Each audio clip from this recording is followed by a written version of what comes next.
Welcome to another Acoustic Alternatives in Grove Studios. Grove Studios is a place in Ypsilanti that if you're in the Detroit or Ann Arbor area and need a place to practice, or maybe you're a DJ and you want to make a lot of noise and get your mixes down right before you're in front of a crowd, or you want to do a podcast like I do. These are all options here at Grove Studios, and that's what I'm doing today with a returning guest, which maybe you don't know this, but I don't normally invite people back, though this is the second time this year with the return of Brian Vander Ark, this time from Alto, Michigan. He could take the last train to Clarksville and be there in minutes, and Alaska isn't far away either, but Kyle Joe, formerly known as Chain of Lakes, and Kyle Rasche is here. But Kyle Joe is the current incarnation of a mighty fine singer-songwriter from the Michigan music scene. Welcome back, Kyle. Thanks, John. It is good to see you again. It's great to see you, too. It was a nice parking lot reunion. Always good to see you. I got a warm hug. Well, Kyle has had a few life changes since he was here last. He has a new record out, and he has worked with, I'm wearing a Chris DuPont shirt in honor of who produced his latest record for him. And I'm really excited about this new project. Thanks for sharing it with me a little early, too, so that I could hear it before the others. Of course, forever. You get early copies, John. You deserve that, if nothing else. Thanks. Just short of 3 years ago, we had a nice chat. Lasted a little over an hour. So if you want to get some of the background that I usually do on my guests, I will not be doing as much background on this one because we already covered that. So just, if you don't know, Google Acoustic Alternatives. And in that case, did I put it under Kyle Joe? No, of course not. Would have been Kyle Rasche, probably. Kyle Rasche of Chain of Lakes, I think, at the time. So that will be, I will link that in the notes on this one. So if you want to go back and listen to the old one. But I generally don't do this unless there's something significant going on. But Catch was a very significant record for me. That was the one that kind of turned me into a fan. I knew of your existence before that, but I heard that one, and there were a lot of things on that one that really grabbed me. But I'm glad that there's new material. I'm glad that you're carrying on. February 14th is when this new one came out, so it's been out for a little while. Valentine's Day album. All right. The least Valentine's Day album that you could release on Valentine's Day. We had a show with Spencer LaJoy and DuPont Phillips, and we could just call it the Weird Valentine's Day Show. It was my divorce record, it was Spencer's divorce record, and it was Kylie and Chris, who recently got engaged. Yes. Just getting together to celebrate. Both sides of the equation. Exactly. We had it covered, and it was in the back of a Unitarian church in Lowell to make it just as weird as possible. So that was how we celebrated our releases. Well, normally this is where I hold up a physical copy of the record and go, here's what it looks like, but there's no CD for this one, right? I think those days are over, John. I don't want them to be over. People make CDs still. They do. I know I need to make CDs. I buy them at shows, and they've gone up in price. I used to have like a $10, I don't think about it. $15, I'm probably going to get it. $20, I have to think a lot harder about it. Well, the weirdest thing happened with CDs because they used to be both how we got our music out there and we supported ourselves. Yes. They're no longer necessary to get your music out there. As a matter of fact, they're like outdated and kind of archaic to get your music out there now. But they've become a way that if we don't have a product to sell, that's how people support us. Yes. And CDs still work in a lot of rooms, and I think in the Folk Alliance and a lot of the purists that come to shows want to bring something home, and it's just become this thing that like we charge more for them now because that's how people are supporting us anyway. Right. You know what I mean? But they didn't become a more like valuable commodity at all. They just went up in price because every way that you can support an artist has been completely eradicated from the industry. I'm sure it's also a small batch costs more than a large batch. So you're not ordering 10,000, you're ordering 100 Sure. instead. Yeah, unless you're on tour. Right. Right. So there you go. Well, you brought a guitar. I did bring a guitar. You've got some new songs. I've got a lot of those. Yeah. Play me a song. Sing me a song. You're a singer. All right. Do me no wrong. You're the bringer of evil. No, wait, that's Dio. Yeah. This song is the title track of my new album. It's called Take It Easy. And it was the last song I wrote for this album. It was really kind of a transition away from a lot of what had originally been prepared for this album.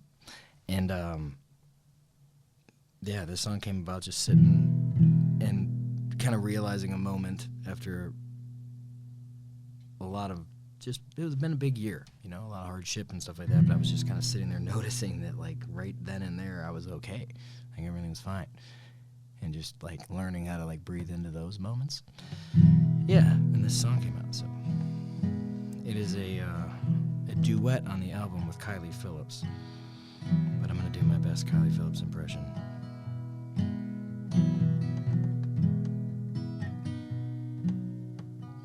I came here to sit and take it easy. I came here to take it down a notch. And there's no wrong time for downtime if it's what your body wants. Take it easy.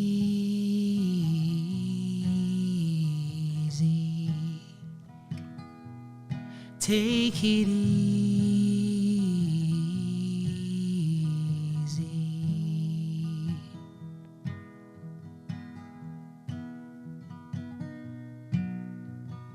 I came here to sing and take it easy. I came here to loosen up the rain. And there's no wrong time for downtime. Peace is just a breath away. Take it easy.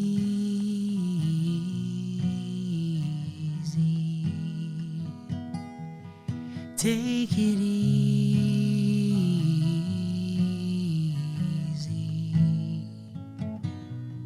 Take it easy.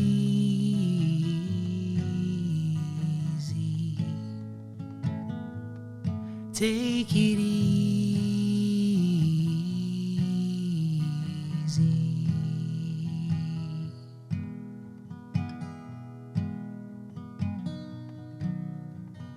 I came here to pray and take it easy. I came here to lighten up the load. And there's no wrong time for downtime if it's keeping you afloat. Take it easy.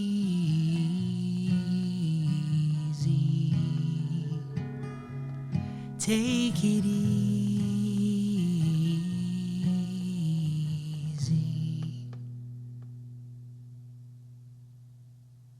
Kyle Joe. Got to turn my mic back on for that. I'm a pro, don't worry. You nailed it. Kyle Joe on a track that you can find in a Chris DuPont version, produced by Chris with Chris's fiancee, future wife, Kylie Phillips, singing on it as well, and one that they will likely do together when they play the Ark in just a short while. We'll get to that date, unless you have it memorized. I have it later on in my notes. Yeah. It's a Friday. That is Friday, April 11th? No. 18th. Yes. 18th. April 18th. Very good. Oh, man. Edit that out that I got that wrong. I'm very excited and grateful for that show. And It's going to be great. Yeah, I did not mean... Yeah. Wow. Well, perhaps we should start, and I know you've covered this in a previous interview with a couple of guys, but the name change. Let's talk about the name change. Sure. Well, we briefly touched on it when we had to rack our brains to see how you promoted me the last time I was here less than 2 years ago. It was just confusing. I started releasing music as Chain of Lakes when I first moved to Grand Rapids back in like 2010. And I think I wanted the project to be more of a band, and it was kind of when like Iron and Wine, Bon Iver, all these songwriters were kind of making that work. The Postal Service, Sure. Ben Gibbard, and everything. And so I just went that route then, just because my name is not phonetic. I mean, how long can you be called Rasche? You know, Right. Before I think I was a little self-conscious about that. And I released a lot of records, and then right around when COVID happened, I really just delved into the craft of writing, as opposed to like being like a band leader or trying to like make this product and tour it and all the old pursuits of being famous or being successful, right, as my quotations go up. And I started getting hired for like songwriter retreats and workshops and stuff like that. And there was a couple contests that I won that were like under my regular name. So I was just having all of these things in my career happen that were really, really good, that weren't like centralizing to one band. You don't get hired to teach a songwriter workshop as a band name. True. You know, and then I was even like the songwriting accolades and stuff that were coming in were under a name that I had never released any music under. So it was just, I think it was a poor business. And then just to centralize it, it made more sense for me to just pick a name. And again, I didn't want my last name getting butchered on the radio. As I'm sure has. Yeah, honestly, it was a very simple business decision to that 7 letters that no one will ever mess up. That's true. Very easy. Yeah. And easy to Google. Easy to Google. Yep, Kyle. My middle name Joseph. There's other Kyle Josephs out there, and I think one of them is not in the most savory of industries, and so it was just there wasn't another Kyle Joe. Okay. So it was easy. So porn star Kyle Joe is here today. No, wait, Yeah, sorry. that's right. No, we've got the musician. Sorry, I was confused for a minute there.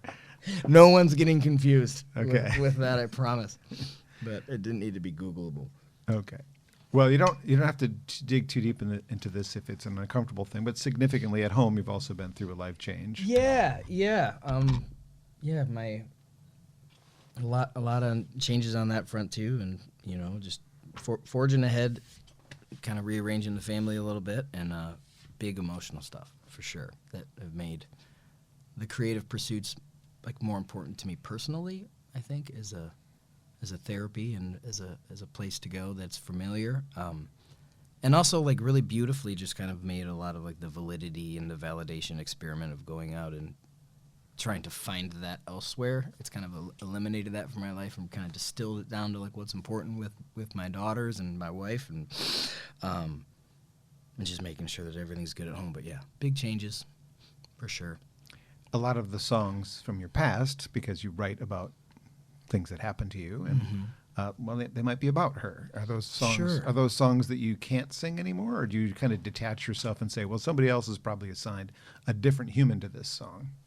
I think our job as songwriters at our best is to sum up the human experience in a way that is relatable. You've been very generous about sharing with me what some of my songs have meant to you personally. At that point, I'm not in it. There was a craft element to it, and certainly like I'm proud to have brought that to the forefront, but it doesn't mean that I'm where you are with that song. And I guess about isn't really the way that I go about it, but those songs are always going to be for her. Sure. And I love that. She deserved and continues to deserve every single one of them. So if somebody shouted out one of them, you wouldn't be like, nope, can't play that when it's uncomfortable. I have songs like that I don't particularly want to play, but none related to regretting expressing pure love in the moment. I meant every word. I'm proud of my catalog in that respect, that I really I put a lot into making sure that I want to say those things forever, and I certainly did. Yeah, there's no love lost in what's happened over the last years. It's been very conscious, deliberate, and loving rearrangement that I'm really grateful for. It doesn't mean it didn't hurt like a bitch, Of course.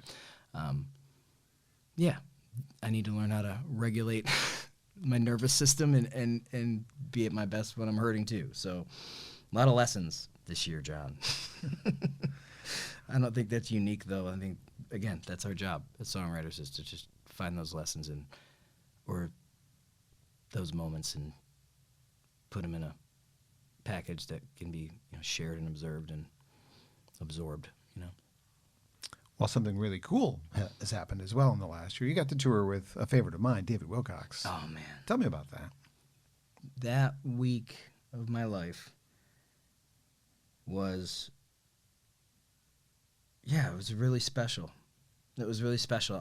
Just to spend time with a song man, and that's what David Wilcox is. For anyone who has not delved into his catalog, you need to set aside about a month just to hear every song twice, And I encourage you to hear every song at least twice, because that guy, he lives his craft. And that was, I think, the big lesson that I took away, is that if you want to be a songwriter, like walk through the world as one. You know what I mean? Pay attention. Our whole life experience is the data. So wake up and with intent go through your day with that craft and that mission or, blessing at the forefront. And he does. He is always mining, experimenting, practicing. He just oozes it, and to really be in his presence for that week and to see him validate that. I mean, I'm not at David Wilcox's level, but I certainly am in that mode a lot, and it's always been kind of a lot for the people in my life. I don't watch a game. I'm noodling on something while it's on in the background. I'm just kind of always in that mode too, and it's been it can start to feel like it's annoying for when you're coexisting with people that maybe aren't, and to just be with somebody that is totally down to keep nerding out about songs 24/7 and to just spend a week with one of the greatest, in my opinion, to ever do it was just, it was, everyone, mountain climbers have that one mountain in mind that they'd love to just spend some time on. Yeah. Getting to spend a week with that guy and just feel what he puts into the craft that I love so much was life-changing. It was really awesome. And he's just to have David Wilcox as a friend that I get to text with about weird song ideas, knowing that there's nothing that's going to be too weird for that. No, not got that guy. He's gonna throw it right back with a little bit of his own weird, and it's fun to write with him and make things, and you guys wrote a song that he put a Facebook video out of, and I don't think it's available anywhere but Facebook, which kind of bothers me, but I feel like it should be out there. It was Mustache and Glasses. He was really, really sweet. We just wrote and shared songs the whole time that we were on tour together. We ended up not even using a lot of our hotel per diems, and we would drive back to my apartment in Grand Rapids and call LaJoy, and I think Andy Baker came over, Travis Atkinson, Nikki D. He just wanted me to be gathering my songwriter friends to come over and share songs until 3 in the morning every single night, and we did so much of that. And he worked with me on that Mustache and Glasses song, and then he ended up playing it with me every night on that tour to start my show. That's great. And he was so generous with his audience and his time and his attention, and I was just soaked in love that whole week, and I made a really, really good friend who happens to be one of the greatest songwriters any of us know. How did he find you? Caraville Folk Festival? His manager, Mike, found me. I played a show that Annie Caps puts on called On the Tracks in Chelsea, Michigan. Yeah. And Mike is a local Ann Arbor, obviously in the songwriter scene, and we met that night. And then a year later, in the midst of me really not having much going on and being moved out of my house and in an apartment and between jobs and everything else, I just got an email about touring with David Wilcox that I was positive one of my friends was messing with me. Put a big smile on your heart, though, didn't it? It was timely, and it just ended up working out really well that I was able to do it. And he was very generous with sharing his audience with me for a week. It's not my interview, but I'm going to tell you my 2 quick David Wilcox favorite stories because I've had a lot of experiences with him, not touring with him. Early days of WHFR, which is a station that I worked at before you and I met. Mm-hmm. I had him in as a guest. He was one of my first bigger name guests. Mm-hmm. And I jokingly said, you wouldn't want to write a theme for my show, would you? He's like, oh, sure. And he just noodled something that ended up on his next record like the guitar part did. But he just did this stream of consciousness thing that he does a lot in his concerts. Yep. And basically rattled off, the tributaries that do this acoustic, whatever.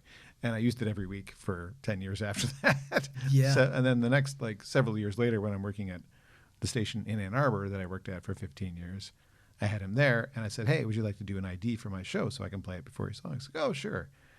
Well, it's not a well-known Monkees song, but there's a song that was sampled by Del the Funky Homo Sapien for Mr. Doublina. Yeah. And one of my coworkers in my record store days used to walk around singing Mr. Bommarito, Mr. John Bommarito to the same melody. David obviously doesn't know my former coworker and did exactly the same thing in this ID for just. He makes himself open to songs. I didn't suggest it. I just Yeah. said, "Do me an ID," and he goes, "Mr. Bommarito, Mr. John Bommarito." Yeah. Like, He does a lot of work amazing. with mental health, where he helps people kind of craft that song that they need to hear. Yeah. And I don't know anybody. I've never met anybody with the catalog, not only like the vocabulary and the prose, but like the chords, melodies. He's pulling from such a deep well of resources to be able to channel that through, and he just lives with this big open heart. And it was such a lesson for me. But that dude, I watched him in 5 days probably make, I don't know, 10 or 15 of those songs you're talking about, where like he'd just meet somebody and be like, "What are you thinking about?" And then Boom. write him a song. Yeah. It's just like part of his practice. It's totally his life's work. Do you have another folk hero you'd like to do that same kind of trip in your life with? Good question. I would love to do it with David again. Oh, well, I mean, you've already done that. Oh man, I think that, yeah, certainly. They're all of them. Anyone who writes things that makes me feel things, I can spend time with. I think that's one of the things that's been the big gift of this craft, is that songwriters, other makers, are my favorite people to be around. Okay. There's just already this vulnerability that we all have to be asking people to shut up so we can sing about our feelings. Like, if you think about how narcissistic that is in any other arena. It's like, "Hey guys, everyone be quiet. I'm gonna sing about myself for 3 minutes, and I need you guys to stare at me and shut up." There's already that vulnerability of sharing it. And I think singing inherently is very vulnerable too. Get people to sing and dance, and it's just the fact that it's already so tender. I think that I just am able to connect with songwriters on a deeper level, and that's pretty much the only kind of level I want to connect on these days. I'm bored with all the other stuff. Well, you got out of it by not naming anybody specific, so I'll let you grab a guitar. Okay. Is that how I get back to my instrument? I just have to You didn't say dodge your question. John Gorka or somebody amazing. Oh, and let me say someone then. Someone that's still alive that I would have, Into the microphone would be helpful. that I would have the opportunity to tour with. Jeffrey Martin. Oh, I don't know Jeffrey Martin. Jeffrey Martin is a Portland songwriter who put out a song or a record last year called "When We Left the Garden" that I didn't listen to anything else for, more than a year. Sounds like I have some homework. He can channel. He's a deep feeler, and and you believe every word, which is right up my alley. Yeah, I would love to spend some time with that guy right now. All right, tell me about the song. Oh, this song is another one from the album. It's called "Line of Work," and it talks a little bit about that songwriting craft and how sometimes you're going through things where you don't really want to share what you're making.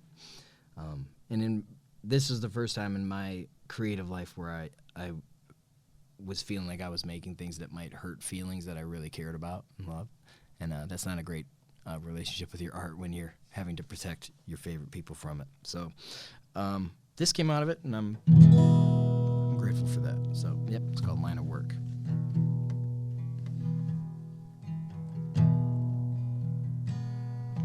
Gaze at your fortune, but not with eyes open. Dig the moat, knowing the drawbridge is broken. Don't rest your head till the medicine flows in. Safe from a clear-minded peer at your bullshit. No matter the weather, man, pull it together. Don't mope in the desert, just take in the sun. Seems certain seasons, for whatever reason, I just feel the heat, and man, I'm burning through one. The shortcut to healing is straight through the hurt. And then we sing about feelings in my line of work. So they're all bound to sound, made to serve up with tears, and I'll remind you it's one of the few you can hear.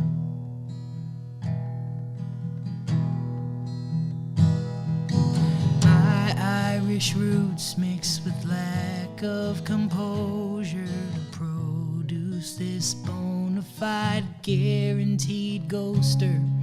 Retreat keeps peace in my most sacred corners, safe from the minds I'm inclined to trip over. Beg me to go and forgive me for skipping it. I'll write a note of contrition I'll never send, and take it in through the cracks in the door. There's no sense settling, you can't stay here no more. The shortcut to better is straight through the worst. And we sing about heartache in my line of work.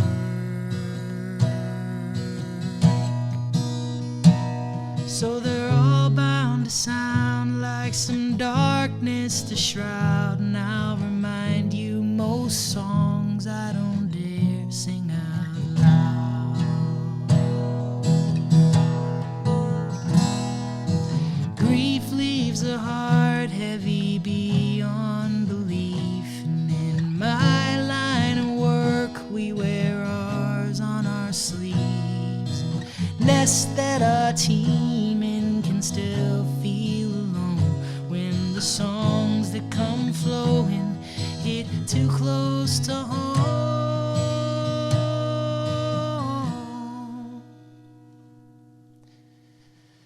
The shortcut to calm is straight through the fits. And in my line of work, from what I've learned, that's as bad as it gets.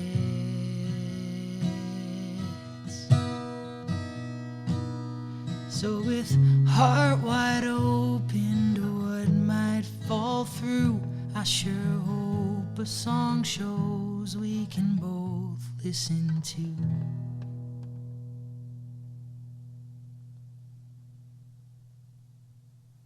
My guest on Acoustic Alternatives is Kyle Joe, performing songs from his new record, Take It Easy. Heart fully on sleeve on this one, and very honest, very, well, there's a lot of pain in those songs, but they're beautiful, and I love them. Yeah.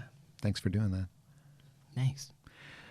Grove Studios has been the home of the podcast since I started doing it with actually Chris DuPont as my first guest back in the fall of 2020. You may remember the fall of 2020. We were wearing masks then. Yeah, I bet. And they've been a great home for the podcast for, I would say, 95% of the 70 or 80 I've done now. It's 80, I think we're on now. And they've been great hosts and continue to support me and give me a chance to do this right here in this room, even though we were down the hall, one of the many other places you as a musician, if you were coming with a full band, Kyle, and you wanted to practice before your ARC show with a full band, like, where are we going to practice? 24/7 operation, keypad, you can come in whenever you want, just pay for your hour, get here, do your thing, leave. Keypad, it's so simple. So whether you're a musician, DJ, podcaster, they've got a space for people like you and me to do this thing. So I'm so grateful. I've heard nothing but great things from so many peers and colleagues that use this space. Yeah, they're super nice, super nice. So glad to be part of it. The family, I guess. They treat me so well here. So anyway. Good. So you got some gigs coming up. We talked briefly about the ARC one. People that are seeing or hearing this before April 5th, fellow Kerrville songwriter R.O. Shapiro is playing with you. R.O. Shapiro is coming through Michigan. We actually had to cancel that leg, but he's going to be up at Blissfest in July. Oh, so the and dates he's a that I very saw. good friend that I need to update that as of yesterday, actually. Oops. But he is going to be in Michigan at Blissfest, and he is such a treasure to behold. I encourage everybody to look up R.O. Shapiro, and I've had the pleasure of touring with him. When you were actually asking me about like my bucket list touring folks, like Gene Rowe and R.O. and Javier and all my Kerrville friends came into my mind. I was like, I want to just say that I want to do it with them again. But he is one of them that I really treasure. A very good friend. Saw him with Rachel Davis last year or the year before. So yeah, I got exposed. Such a great tour. Yeah. Yeah. So RO, and then I'm playing April 11th with Spencer LaJoy and my friend Jeremy Facknitz, who's a Kerrville veteran as well, and that's at the old 7 Steps Up, the new Temple Lounge. Temple Lounge. I haven't been there since it's been redone, but I've been there. Everyone should please make a trip to Grand Haven, Spring Lake area, and see a show there. It's so special. Yes. Chris is doing such a great job in putting all of his love into that space, and My dear friend Cheryl is helping out. She's part of that team. Oh, good. Yeah. Grove. Oddly enough, I'm in Grove. That's her last name. Awesome. No, that space is really, really special. I'm very, very excited for that show. Give me a little send off for LaJoy before they move out to California in May too. I'm missing out. I have not done the Spencer LaJoy thing yet. Oh, we'll get you there, John. Okay. It'll be worth the wait, I promise. Spencer's got to get over here, I guess. Mm-hmm. You're also got something with a longtime favorite of mine, Jen Siggett's, coming up on your schedule. Yeah, at Salt of the Earth. That's going to be my first show with Alex, too. Okay. Yeah, that's always a really special room. It's cool to... There's something about full bellies and folk audiences. There's something to it, and that's a good place to get a nice full belly and, really intimate space. I love that space. And we mentioned the big one at the Arc with one of the other people who've been on twice, but she came as a solo artist once, and then we had sort of a combined, before there was a DuPont Phillips, they both were promoting separate new EPs. And well, let's do this. We'll come to your basement. And I don't want to out you, John, but I think it's pretty obvious. All you have to do is change your professional name, and then you get to come on Bommarito's podcast again. Me and Phillips got it down. Kylie Phillips is one of the best singers I think I've ever shared space with, and just a really, really sweet person. Talk about somebody who makes it safe to bring what you got and make things that are vulnerable, and she just does that so easily with grace. And I really, really, really love her. I discovered her when she was still in high school, when I was working at the high school radio station. So, wow. Yes, I've known her for... So you get some credit for this Yeah. rising star, John? Is that what No, you're saying? I've just been behind her waiting for this to happen. What she's finally doing, I've been waiting 20 years for her to finally do what she's doing. Yeah, her voice. It's always been Something great. to... And Even at 17, it was great. I can't imagine that it was ever not great. Yeah, I want to hear 2-year-old or 3-year-old Kylie in the high chair singing. Ask her dad. singing the lullabies and stuff. I bet she was just always this crisp, beautiful singer. Yep. KyleJoeMusic.com if you want to find out information about all these things that we've just rattled off sort of quickly. Yep, you can sign up for my mailing list. Oh, well, that's easier.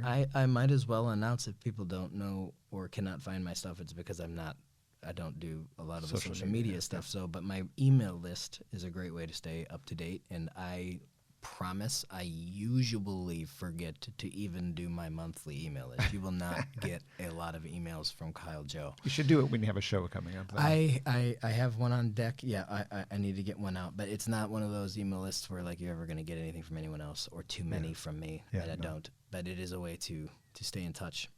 Feel free to add me. Upcoming stuff. You're on it. I just don't send them enough. Okay, good. Well, that also has links to your Chain of Lakes when you do perform as Kyle Joe and Chain of Lakes, which I think happens occasionally. Yep, right? I'm doing Wheatland this year. I have a children's music project called The Real Humdingers. That was the other thing on my notes here. We don't talk about The Real Humdingers much, but let's talk about it. I just booked that I'm going to be doing the kids stage and bringing some friends to pull off the Humdingers songs at Wheatland this year.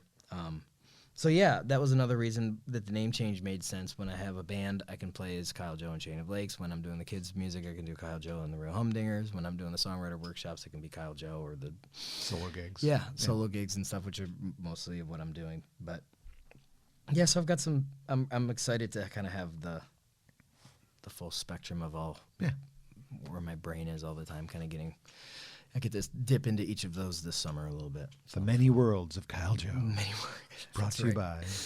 No. One of these days I'll focus. But yeah. I'm kind of enjoying not being focused right now. Are songs coming as regularly? I mean, obviously, when you're going through something difficult like you did, songs are probably pouring out of you. Are they still coming pretty regularly? It's interesting that you say that. I'm not super prolific when I'm deep in the throes. It's afterwards? Well, I think it's just that I get a little nervous about immortalizing feelings that I really don't want to revisit. Okay. A lot of that kind of comes from the lessons and stuff that I've been learning. But I've been extremely prolific the last 6 months, as far as making songs, but they haven't been in this vein of go and record them and put them out as Kyle Joe. Like, I've really put a lot into just like finding my own center and my own breath through a lot of my changes, and I did that through a community that I do like breath work and somatic bioenergetics and all that kind of stuff through, and there's music in that world. Okay. These healing songs that, when people are coming out of meditations or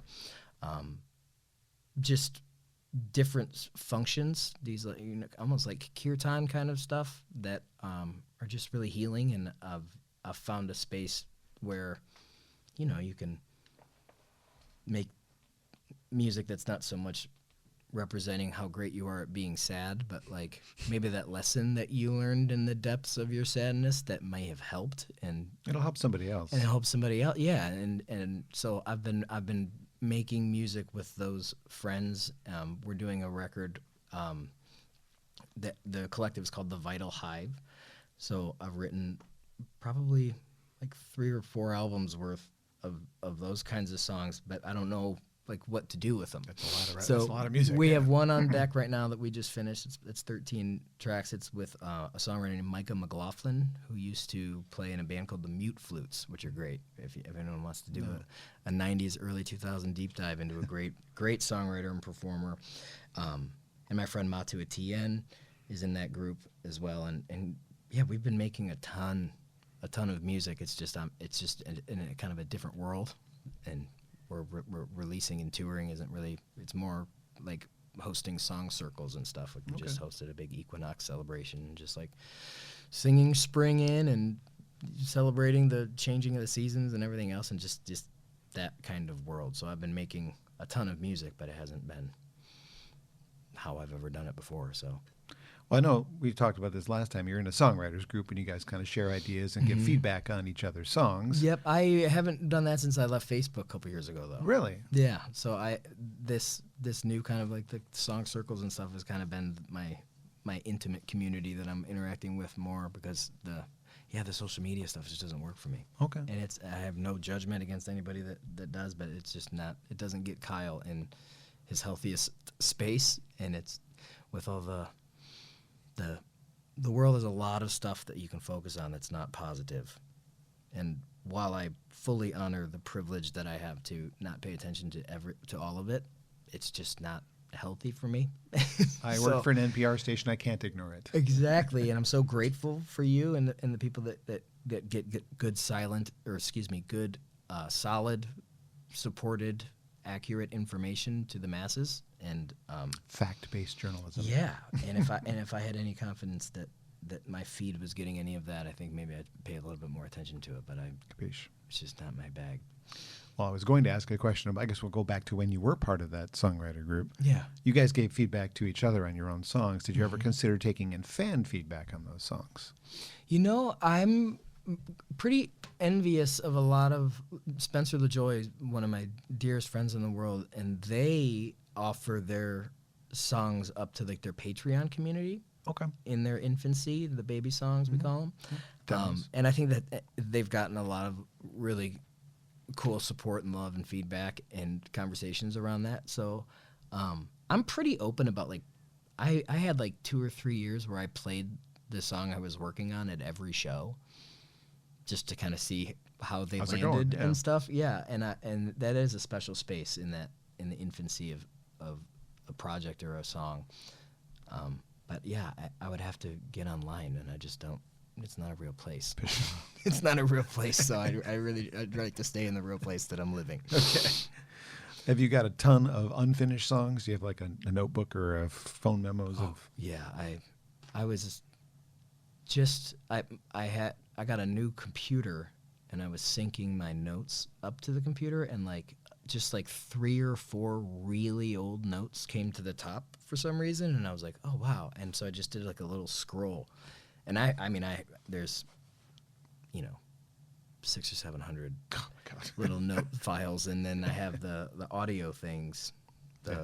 You're driving in the car. Oh, don't want to forget this. Yeah, lots and lots of those. Yeah, I mean, there's a lot of unfinished songs. I'm not sure what the next move is as far as recording. I think I might do a Heart Songs album.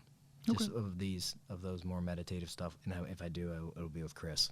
Oh, that makes sense. Because I just love that human being, and working with him is such an incredible experience. I bet, for sure.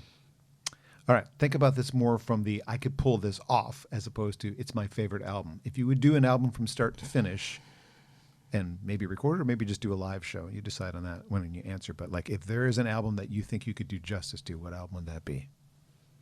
As a cover? Like cover the whole album? Yeah. Again, I'm not saying what's your favorite album. I'm like what you have to be able to do the album justice. That I could do justice to. Or put your own spin on and feel like you own it. It's really when you do a cover, isn't that the best way to do it? Kind of own it?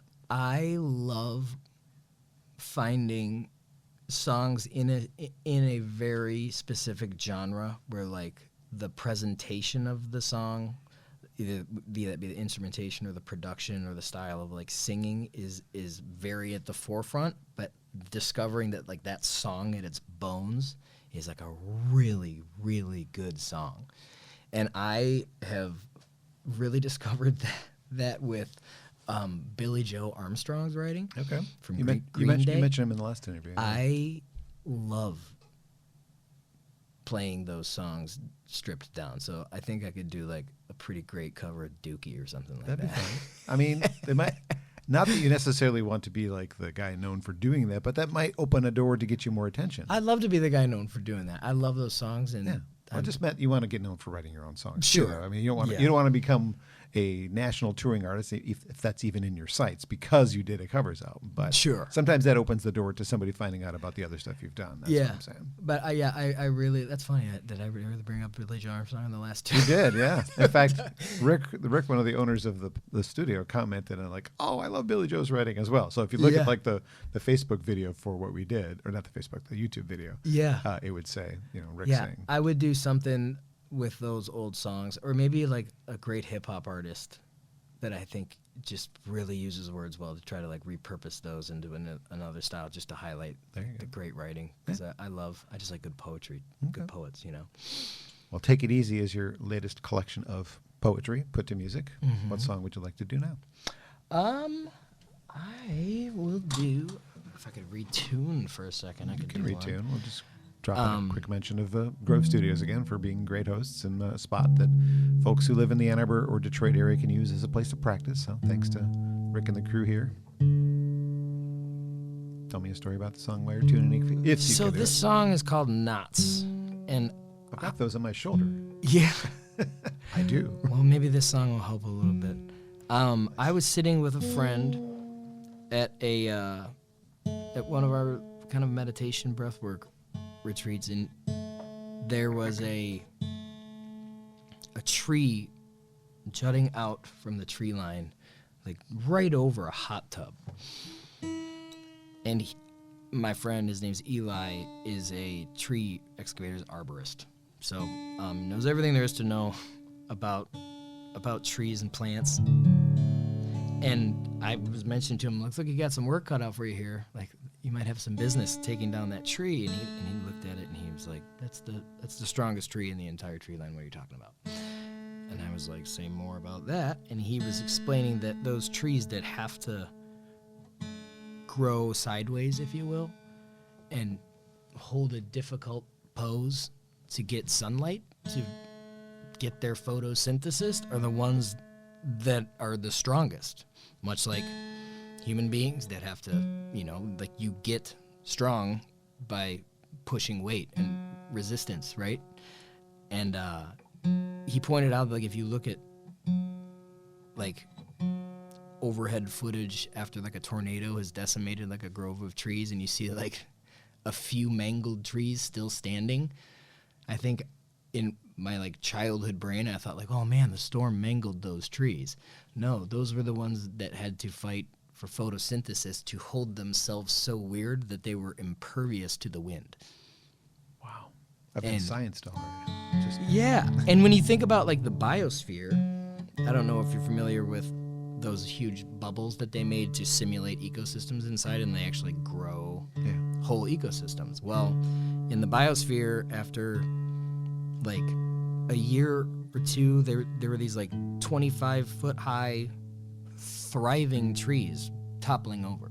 And they were like, what the hell is going on? The root systems were great. Every photosynthetic, nutritional water need was met for these trees, and they were just falling. And they couldn't figure it out. They called an arborist, they called an ecologist to figure out what was going on. And what they concluded was that while they had all of the nutrition that was necessary and the light and the water and everything to make these trees thrive, what they didn't have was wind.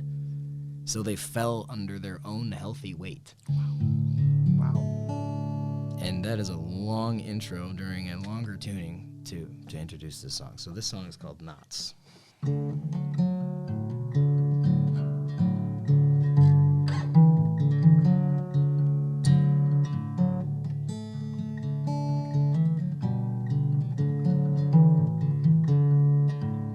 been changing my mind about posture.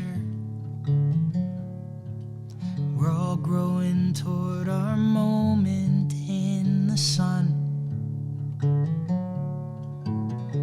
reaching out and warping, bending and contorting, sturdier where all the work was done. And there's a clear definition of hard lesson, how scars growing hardier than skin, how it takes all I've got to drive a splitter through the knots, fiber where the wood lost her limbs. There's no weakness in growing sideways. If you can't see me, I can't see you. Tall and straight makes lovely banisters, they say. But show me who's been through a thing or two. Show me who's been through a thing or two.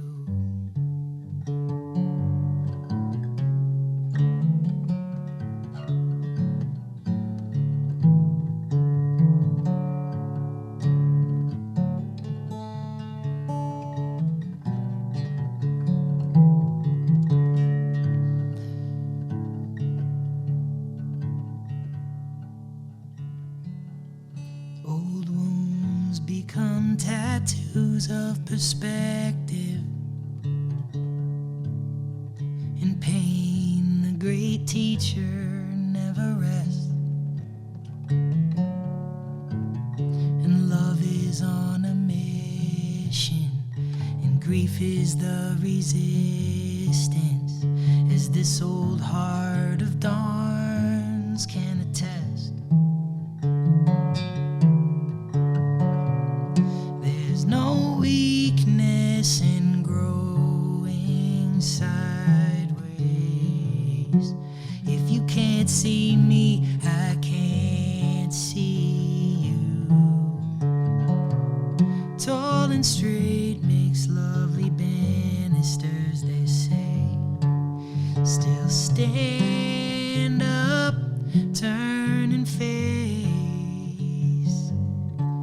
Stay curious, stay patient, stay safe, and stay grateful for the work and not the pay. Stand proud, stand anyway. There's no weakness in growing sideways. If you can't see me, I can't see you.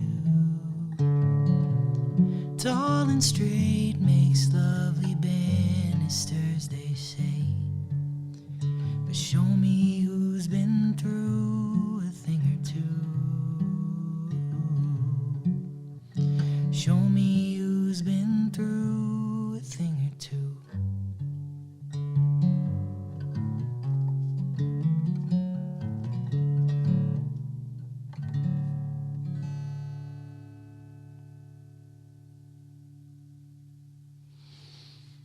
track is called Knots. You can find it on the newest Kyle Joe EP, the first Kyle Joe EP, technically. The first one. Because it's nothing else under that moniker. It's kind of nice to have a debut album 22 years into writing songs. If people are just discovering you that way, there are other things to find from Kyle's back catalog. And I'm glad he's tuning his guitar, because I was going to see if he's maybe going to play one more. So keep that there. I will get in tune for you, John. We don't have too many more questions. You may just leave it on your lap. How many full band opportunities are coming your way these days? Or are you getting more offers as a solo? I'm getting a lot more offers as a solo, and it's just easier with what I'm managing in my personal life too, to just get to show up with my guitar and share songs, and I'm very grateful for that. But mostly solo these days. I'll probably bring a band to Nor'easter Music Festival this year. Yep, I saw you on the list. And then I'll have, like I said, I'll have the Humdingers crew together for Wheatland. But other than that, it's gonna be mostly just me and my guitar, and hopefully some people helping me sing, audience-wise, and everything else. I don't like asking this one because I don't usually have to. But are there things you wish people asked you about that you do that you don't get asked about? Wow. You are a very thoughtful interviewer. Are there things that I want people to ask me about? Like you've got it kind of prepared when you're going into an interview. Like, you know you're going to get asked some of these basic questions, and I always try to not ask the same question somebody else has asked. That is hard to do. I'm going to answer with a compliment. And we're men in 2025, so I'm going to make you look at me in the eyes while you accept it, which is totally not in our DNA. Right? But I don't do a lot of these. Okay. Who I do these with, in Michigan, I should say, when you're on the road and stuff like that, like you take opportunities to get in front of audiences. But Gotta grow it somehow. I tend to do this with my friends, with people that I have a relationship with, or that I at least deeply respect in their craft, which is how you and I met. That's true. We had this relationship before we had a friendship, but I do this with you. I do this with Lori Stratton. Mm-hmm. I do this with John Sinkovich. People that have really, just that I know that they're putting their heart and soul into what they're doing, which is lifting up my community and putting it into your craft, which is this journalistic approach, which is totally benevolent. You're doing this to get other people's name out there, and I want people to know you. Exactly, and I see that, and I see that you do that for all of my friends too. So yeah, I think I don't go into it with questions that I wish people ask, but I do go into it where I respect the interviewer, and I try to surrender to what it is that you think is important, because I think that what you do is important. So I don't know if that answers your question, but it's a nice answer. Yeah, I really don't do a lot of this today. Okay. Yeah, but who I do it with is very important to me. So you're selective. I've made the cut. Yeah, sure, and I hope that you hear that a lot, because this is really cool. Thanks. No, I don't really think about it. I just do it. I just do what I do because I want to do it. It's really nice. Well, you deserve a debt of gratitude, man. You've been doing this for a really long time, and congratulations, 80 episodes? I think so. I have to look it up now, but and that's more just coming. of this incarnation. You've been on the radio doing this for your entire career. No, if you want to become a patron of mine, or patron of my Patreon, I'm sharing old interviews that I've done prior to this there, so that's the only way you can hear some of the things I've done before this incarnation of Acoustic Alternatives. And How do you find it? I don't have a lot of people supporting me on Patreon. Because, how do you find it? Oh, I know a guy with a podcast that you can. Oh, hey, johnbommarito.com, and look for the Acoustic Alternatives tab, and then below that is the links to the podcast, the weekly playlist on YouTube, the weekly radio shows on Radio Cobra Detroit and Sonic Coast, which is, I was going to lead to Sonic Coast and have you do Michigan Man, because that was a song I was going to play, because I think that's what you tuned for. But I also wanted to ask you about other things that, like you're a performer, but you also do songwriting retreats. We talked a little bit about that. How can people find, like, what is the purpose? Like, why would I reach out to you to do that? Who's the target audience for that? The target audience for that is the people that want to connect to their craft of songwriting. Again, it's just the most vulnerable art form already, and it's so easy to just get blocked up in what's going to happen to the song. What am I going to do with it? What's it for? What am I making it for? And I think my gift is just kind of getting that stuff out of the way, and like, let's make the song, and then like if you want to make decisions over where it's going to go, or if you are crafting something very specific. People go in to write jingles for toothpaste, for crying out loud. Okay, then that's our job today. Gotta make money. Let's get the stuff out of our head and make that. I really like supporting and connecting to songwriters just to help them and empower them to live as a writer. And if you're not going to say you're a songwriter, no one is. It's very important for you to kind of call your shot. I identify as a songwriter. Exactly. Yes. Yeah. So, but you can find me and get a hold of me through my website, and I've been doing like one-on-ones with that too. And then a lot of the workshop and stuff that I do is a lot of hired by festivals and stuff like that. KyleJoeMusic.com. KyleJoeMusic.com. Another way to find more about this newest record, the older records, and the new record includes a song called One Stop Shop. The new record, yep, that was the first one that Chris and I made and put out. I wrote it, again, just like Take It Easy. Like, I had a whole album and a half of songs that I sent to him. I was not going to make a record. I had no plans to. I was in the middle of a divorce, moving out. It was in between day jobs, just trying to like ends were not meeting, and there was no. They were floating. There were none of it was not. They were not aligning either to see where the ends were going to meet, and I just didn't really have it in me to do it. And then this friendship with him came about because he had been working with LaJoy, whose albums are perfect. Everyone should listen to those as well. Chris DuPont and Spencer LaJoy. And we just started talking, like, he kind of, like what we were just talking about, he was calling me about, like, songwriting stuff. And just, it's so easy to connect with people that are in that space. Mm-hmm. And so our friendship just, we had talked on the phone for probably 10 hours before we met each other in real life. And he is a prolific producer. He thinks about music and the presentation of it with such a gift, and his ability to execute. He's so good on so many things, and his only interest is to serve the songs. It is not about him. It's so about him, but it's because he's so special and that he just doesn't make any of it about him. And to partner up with somebody that is just does such an amazing job of keeping his head so far from his ass. He's the best guy. He's the best guy. He's the best friend. He's a wonderful partner to who's another one of my best friends that makes it very easy to love people. And he was recording in his home when I got to do that. So I got to kind of take a weekend away and go, and I had this pile of songs that I had sent him, and Chris is an over-preparer. He's ADD in the best way, that when he's working on your thing, it's hyper-vigilant, just like me. And I had sent him probably 15 or 16 songs. He had done all the pre-production. We had a list of 5 that we were going to do, and then I'm Kyle, so I decided to write 15 songs in the 2 weeks before we were supposed to record. Sure, why not?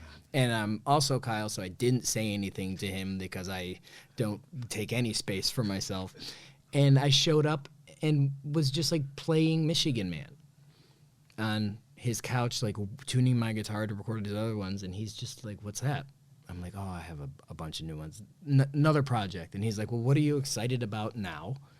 And we just started to talk about that, and we ended up making a completely different album of those songs, basically wasting his time that he had spent preparing for it. But there was never a second of that. It was just like he just met me as an artist where I was making these things from, and he wanted a part of that new excitement. And like, it's the best thing I've ever made.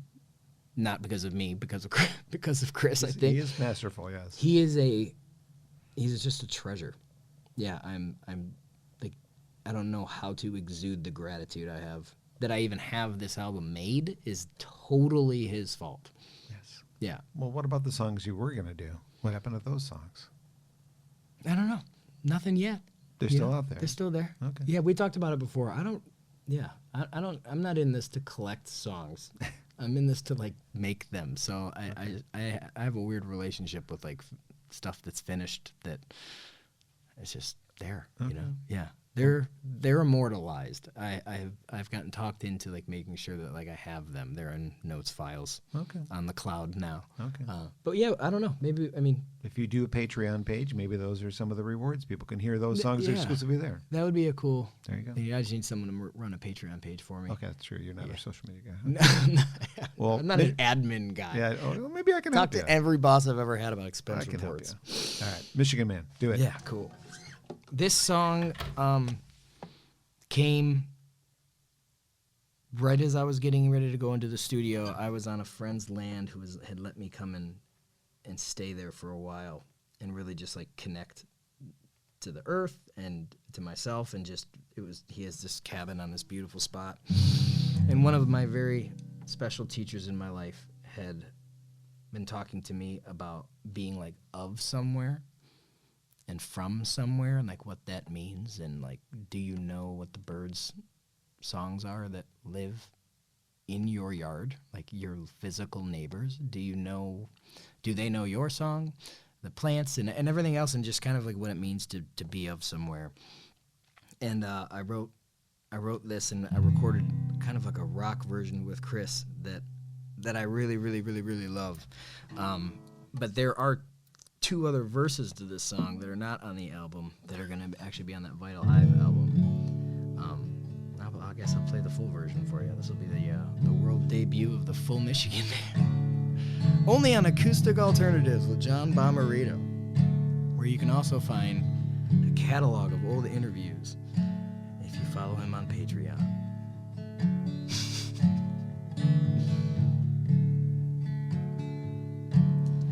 I'm a man, I'm a man, I'm a Michigan man. I am water, I am wind, I am of this land. And I am carved from the eyes into a sacred hand. Hold me over your heart, I'm a Michigan.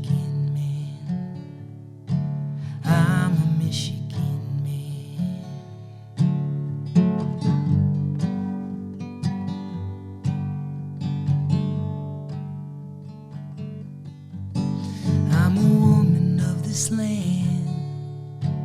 I am the saltless sea, dune grass waving in the sand on an endless beach, with an outstretched hand and a steady heart. I'm the mother of the morn, I'm the maiden. I'm the mother of the morning, I'm the maiden of the dark.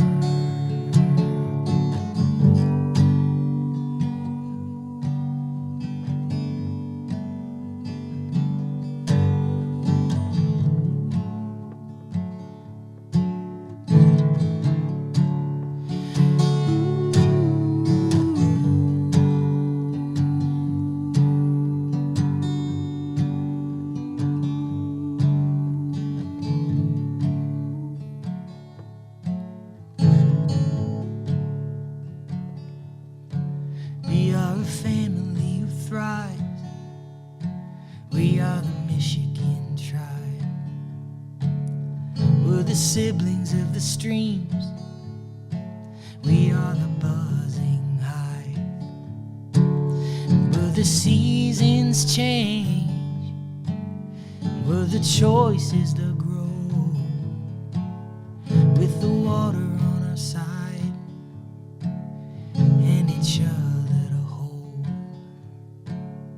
With the water on our side and each other to hold. Hold me over your heart. Hold me over your heart. Hold me over your heart.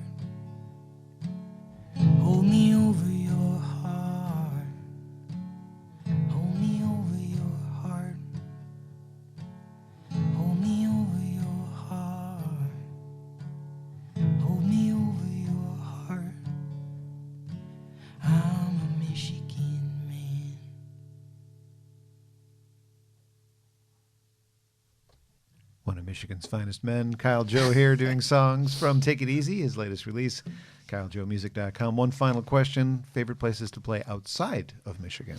Outside of Michigan. Since we just sang Michigan, man, because I know you love playing here. The Threadgill Theater in Kerrville, Michigan. Kerrville, Texas. It's on the festival grounds, Quiet Valley Ranch, Kerrville Folk Festival. There's an outdoor pavilion called the Threadgill Theater. And I don't know if I've ever been in like a bigger outdoor space that could be transformed into like a living room with only people that super love you and are rooting for you. It's like having like your grandparents just wishing you to do well. Like I've never felt that kind of love That's awesome. from an audience, and to be so far away from home and have that, and to talk to every other performer at that festival and they all feel the same way. Yeah. It's a very we have that here. We have that here at Wheatland. We have that here at when you go down to the Buttermilks, and I think Nor'easter does a really nice job of it. Oh, yeah. But I would probably put the Threadgill Theater at the Kerrville Folk Festival right up there. Very cool. Cal, it was great to see you. Thanks for sharing stories with me today. John, thanks, man. And songs, too. It's always a pleasure. I'll change my name next year and see you here. Right. We'll be back for another one. Cut it out. I appreciate you having me back, man. It's very special. You bet. KyleJoeMusic.com. Links in the the comments area, not comments area, below the title of the video. You'll find links to our previous interview, links to his website, links to Grove Studios, which is where we've been doing the podcast for almost 5 years now. Jeez, oh, Pete. Thank you, Grove Studios. Thank you so much. And then you'll find, if you want, you can support me on Patreon as well. I'll put that down there because Kyle was kind enough to push that on me. Please support people that do what John do. Couple more. Anyone that likes anything that I do, it doesn't Similar. get heard or anything without the collaboration with you. So thanks, man. Coming up, presumably, unless they get canceled, because that happens sometimes, I have Fox and Bones, a duo that I met a couple of years back that want to get on, and I like what they're doing. And I've been finally able to lock down Noah Guthrie, another national touring Gothic. He's nice. from Kentucky. But I'm one of those artists. I first discovered him doing really unique covers of songs. Oh, nice. But his original music is really good. Just great tone to his voice. He was recognized by his peers, I suppose, by getting to perform as one of the actors on the final season of Glee, a show I never actually watched, but like what he was doing got enough attention for him to get to that. I've heard of like Yellowstone launching a lot of like Americana folk people too. Yeah, Okay. it's kind of cool that like shows are elevating. Yeah, well, he was like one of the Independent characters on the artist. show, I guess. Oh, I cool. never really watched it, but I was already supporting his music because his covers fit really well with what I was doing at the time for my Radical Revisions thing. So Yeah. love his music, just love his voice. Never had a chance to really get a good interview out of him, so looking forward to that visit. Do you like to meet people? I guess like we had the luxury of knowing each other before we did our first Yeah. interview, but it was kind of in industry talks. Do you It helps. try to meet people on the microphone, or do you like to kind of like? I think I probably get a better conversation when I've already met you. Got it. I think, although that was not necessarily the experience with a local band that I didn't get to do the performance part with. So when I was first starting to do this, Grove was having me down the hall, and they had done a concert. Maybe you've never seen the back of the building here, but there's like a little courtyard area. Cool. And they'd been holding some concerts out there, and there was a band that they had out there. They said, "Oh, they'd be really great for your podcast." I'm like, "Okay, well, let me check them out." There's not a lot of music. They still don't have a lot of music out, and so really all I did was an interview with them, and had never met them before. Hadn't really heard much of their music, so it was a little tougher to do that. And then we just kind of pasted the live performance at the end of it. Yeah. But we did have a really nice get to know each other conversation that I think turned out pretty well for a couple of people I'd never met before. I can see that being awkward, and no artist likes when interviewers are like, "So how would you describe your music to an audience?" It's like, you do it. You're the interview. Yeah. No, I don't. No one likes. I wouldn't like to describe my music to an audience. Anyway. Yeah. All right. Well, so those are can coming see up, that. and Good luck. those are ones I'm looking forward to more. I've been approached by a few other people I've been feeling out, so maybe some more stuff coming. We got to get LaJoy in here Yeah. When is the move? in May. Oh my but gosh, They okay. tour for a living and are from here. So Okay. Well, we'll you get you in off touch. microphone. We'll get off. You got it. Get off that tangent. Thank Thanks. you for having me, man. You bet. Thanks for listening, everybody, and keep following the page. You'll find more. Thanks.